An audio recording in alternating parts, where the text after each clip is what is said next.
अब आप बिना किसी डॉक्यूमेंट्स, बिना कंपनी की सहायता से ऑनलाइन खुद से चंद सेकंड के अंदर में अपने डेट ऑफ एग्जिट को करेक्ट कर सकते हैं कि यदि उसका कंट्रीब्यूशन मैच कर रहा है। अब भैया ये कंट्रीब्यूशन क्या है, ये मैचिंग का सिस्टम क्या है, इनके लिए एक ही प्रोसीजर बताया गया है, एक ही कंडीशन है कि भैया आपका कंट्रीब्यूशन मैच हो या ना हो, आपको करेक्शन करवाना है डेट ऑफ लिविंग में, डेट ऑफ एग्जिट में। यदि आप या फिर आपके घर में किसी भी सदस्य के पीएफ खाते में डेट ऑफ एग्जिट गलत अपडेट है और अब आप उसे ठीक करवाना चाहते हैं, तो ईपीएफओ ने करेक्शंस के नियमों में पूरी तरीके से बदलाव कर दिया है। अब आप बिना किसी डॉक्यूमेंट्स, बिना कंपनी की सहायता से ऑनलाइन खुद से चंद सेकंड के अंदर में अपने डेट ऑफ एग्जिट को करेक्ट कर सकते हैं। लेकिन इसमें भी कुछ टर्म एंड कंडीशंस हैं। ईपीएफओ ने चूंकि नए अपडेट्स में सारा ही टर्म एंड कंडीशंस बताया है कि किन किन लोगों का करेक्शन बिना डॉक्यूमेंट के होने वाला है और किन किन लोगों के लिए अभी भी डॉक्यूमेंट की आवश्यकता पड़ने वाली है। आज के इस नए वीडियो में हम डिटेल्स में बात करने वाले हैं। तो देखिए, इसके लिए ईपीएफओ ने जो नया सर्कुलर जारी किया है, नया एसओपी जारी किया है, कुछ इस तरीके का है और इसमें ईपीएफओ ने 3 कैटेगरी बनाई है, कैटेगरी ए, कैटेगरी बी और कैटेगरी सी। इन 3 कैटेगरी के माध्यम से ही अब आपका करेक्शन होने वाला है। तो देखिए, डेट ऑफ एग्जिट के बारे में हम बात कर लेते हैं। हालांकि इससे पहले जब ये अपडेट आया था तो हमने वीडियो बनाया था, एक जनरल वीडियो, कि आप किस तरीके से नए प्रोसेस से करेक्शन कर सकते हैं। लेकिन काफी लोगों की डिमांड थी कि सर आप डेट ऑफ एग्जिट के ऊपर एक डेडिकेटेड वीडियो बनाइए कि हम कैसे कर सकते हैं और इसमें क्या कुछ कैटेगरी है और कैटेगरी को भी डिटेल में बताइए। तो देखिए, इसके लिए हम ये वीडियो रिकॉर्ड कर रहे हैं। तो देखिए, यहाँ पे आपको देखने को मिल रहा है 10 नंबर में डेट ऑफ लिविंग ईपीएफ और ईपीएस दोनों का ही एक साथ दिया हुआ है। दोनों के कंडीशन बिल्कुल सेम है, आप देख सकते हैं, लेकिन कैटेगरी अलग अलग है। आप देखते हैं कैटेगरी ए, कैटेगरी बी और कैटेगरी सी, तीनों ही कैटेगरी के बारे में हम बात करेंगे कि ये तीनों कैटेगरी क्या है। तो देखिए, कैटेगरी ए की सबसे पहले हम बात कर लेते हैं। तो यहाँ पे जो पहला कंडीशन ये दिया हुआ है कि भैया जो इम्प्लॉई है ना, ई लिखा है, मतलब कि इम्प्लॉई ये खुद से ही बिना किसी डॉक्यूमेंट्स के, बिना कंपनी के अपना डेट ऑफ लिविंग को करेक्ट कर सकता है। अब देखिए, यहाँ पे कंडीशन दिया हुआ है। कंडीशन क्या है कि यदि उसका कंट्रीब्यूशन मैच कर रहा है। अब भैया ये कंट्रीब्यूशन क्या है, ये मैचिंग का सिस्टम क्या है।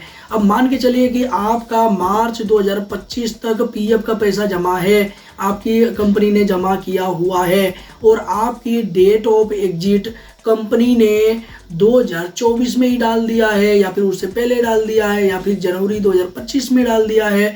तो आपका यहाँ पे गलत है ना, कंट्रीब्यूशन तो जमा है मार्च तक, यानी कि मार्च तक आपने काम किया है, लेकिन आपका जो डेट ऑफ एग्जिट है वो पहले डला हुआ है और अब आप इसे ठीक करके अपने तरीके से मार्च 2025 करना चाहते हैं। तो चूंकि मार्च 2025 तक का आपका कंट्रीब्यूशन भी जमा है और आप 25 करना भी चाहते हैं मार्च 2025, तो इसमें कोई भी दिक्कत नहीं है, आपका कंट्रीब्यूशन मैच हो गया। इसलिए बिना किसी डॉक्यूमेंट के, बिना कंपनी के आपका करेक्शन हो जाएगा, नया डेट ऑफ एग्जिट अपडेट हो जाएगा। लेकिन अभी मान के चलिए कि अगर आपका कंट्रीब्यूशन सेम मार्च तक जमा है और आपकी डेट ऑफ एग्जिट डली हुई है जनवरी 2025 में या फिर उससे पहले डली हुई है, मान के चलते हैं कि दिसंबर 2024 में डेट ऑफ एग्जिट डली हुई है और आप कह रहे हो कि नहीं नहीं भैया मेरा तो फरवरी 2025 में करना है डेट ऑफ एग्जिट, मैंने 2025 में छोड़ा था फरवरी के महीने में, तो अब ये नहीं होगा।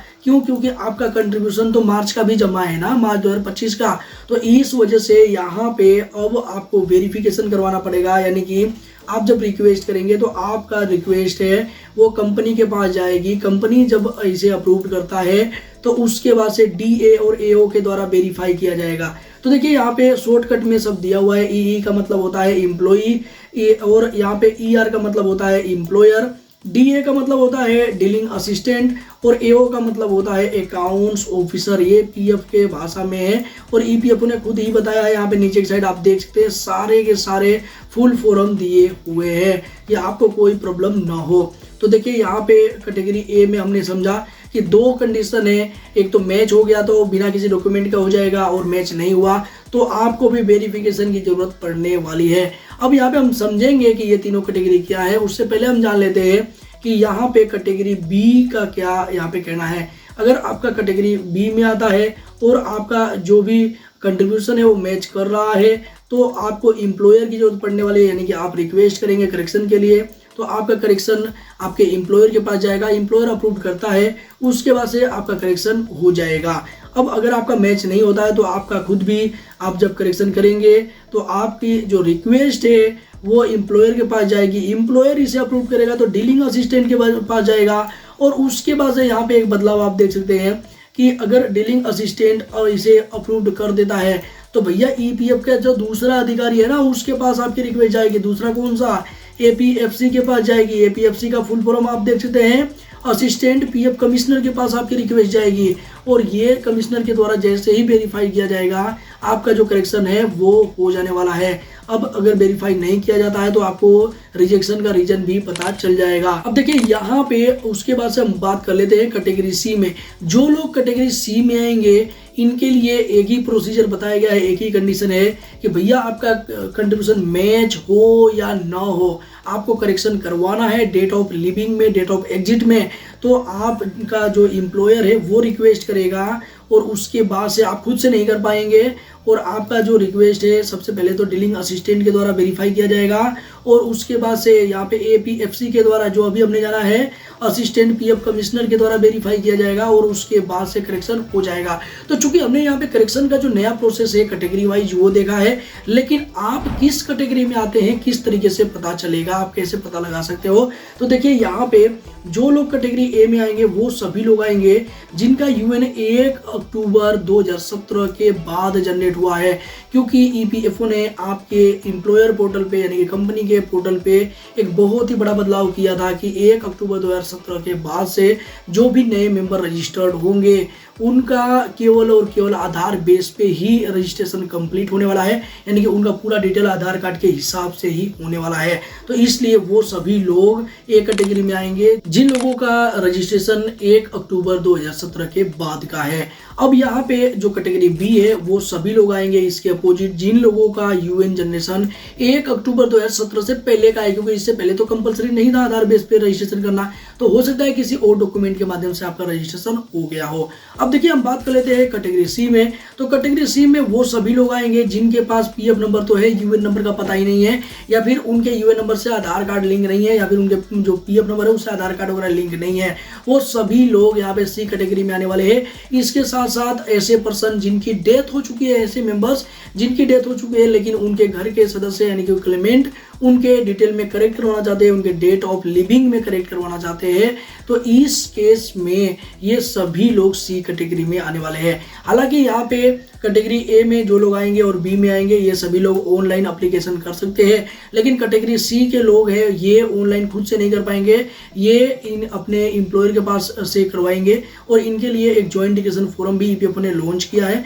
जारी किया है, बिल्कुल लेटेस्ट वाला, वो आपको इनको फिल करना पड़ेगा। देखिए नया वाला जॉइंट डिक्लेरेशन फॉर्म है ये, और इनको फिल करना पड़ेगा चूंकि डेट ऑफ लिविंग करेक्ट कर रहे हैं, तो डेट ऑफ लिविंग का पूरा डिटेल यहाँ पे एंटर करना पड़ेगा, इनका जो भी गलत है वो यहाँ पे लिखना है, सही वाला यहाँ लिखना है, और ये फिल करवा लेना है, और इसके साथ साथ डॉक्यूमेंट्स भी लगाने हैं। देखिए ये जॉइंट डिक्लेरेशन फॉर्म आपके एम्प्लॉयर के साथ ही भरना है, एम्प्लॉयर भी भरेगा इसमें डिटेल्स, आपको घबराना नहीं है, और एम्प्लॉयर को ही दे देना है, एम्प्लॉयर आपका सबमिट करवा देगा, या फिर खुद भी पीएफ ऑफिस में जाकर के फिजिकली जमा करवा सकते हैं, कोई दिक्कत नहीं है, लेकिन एम्प्लॉयर के साइन सिग्नेचर होने चाहिए। इसके साथ डॉक्यूमेंट्स आपको क्या लगाने हैं, तो डॉक्यूमेंट्स आप देख सकते हैं, डॉक्यूमेंट्स की जो लिस्ट है यहाँ पे 11 नंबर पे दी गई है ईपीएफओ के द्वारा, ये बिल्कुल लेटेस्ट वाली लिस्ट है, आप देख सकते हैं। इसमें यहाँ पे आप देख सकते हैं कि 9 नंबर का जो डॉक्यूमेंट है ना सेल्फ डिक्लेरेशन का बताया गया है, ये भी आप देख सकते हैं। अब देखिए अगर आपको नहीं पता कि सेल्फ डिक्लेरेशन किस तरीके से देना है, आपको अगर फॉर्मेट चाहिए तो इसके लिए नीचे कमेंट बॉक्स में कमेंट करके बता सकते हैं कि मैं लेटेस्ट फॉर्मेट आपको प्रोवाइड कर दूंगा। हालांकि अगर आप अपने कंपनी से करवा रहे हैं तो आपकी कंपनी का भी कुछ ऑफिशियल फॉर्मेट होगा,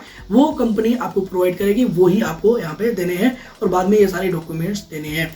अब बात कर लेते हैं उनके केस में जिनके कंपनी ही नहीं है, तो भैया कंपनी नहीं है तो किस तरीके से आपको करेक्शन करवाना है लेटेस्ट प्रोसेस के माध्यम से, इसके लिए हमने डिटेल वीडियो रिकॉर्ड कर दिया, चैनल पे अपलोड कर दिया, वो वीडियो आप चेकआउट कर सकते हैं, क्योंकि एक ही वीडियो में और भी ज्यादा बात करेंगे तो वीडियो बहुत ही ज्यादा लेंथी हो जाएगी। ऑलरेडी ये वीडियो लेंथी हो गई है और काफी लोग लेंथी वीडियो पसंद नहीं करते हैं। आपको लेंथी वीडियो पसंद आती है कि नहीं, नीचे कमेंट बॉक्स में कमेंट करके बता सकते हैं। इस वीडियो के माध्यम से आप और क्या जानना चाहते थे जो कि मैं कवर नहीं कर पाया, वो भी नीचे कमेंट बॉक्स में कमेंट करके बता सकते हैं। इस वीडियो को आप अपने दोस्त मित्रों के साथ फ्री ऑफ कॉस्ट किसी प्लेटफॉर्म पर शेयर कर सकते हैं, जिससे कि उनको भी सहायता मिल सकता है। इसी के साथ मिलते हैं किसी नेक्स्ट इन्फॉर्मेटिव वीडियो में, तब तक के लिए जय हिंद, जय भारत, वंदे मातरम।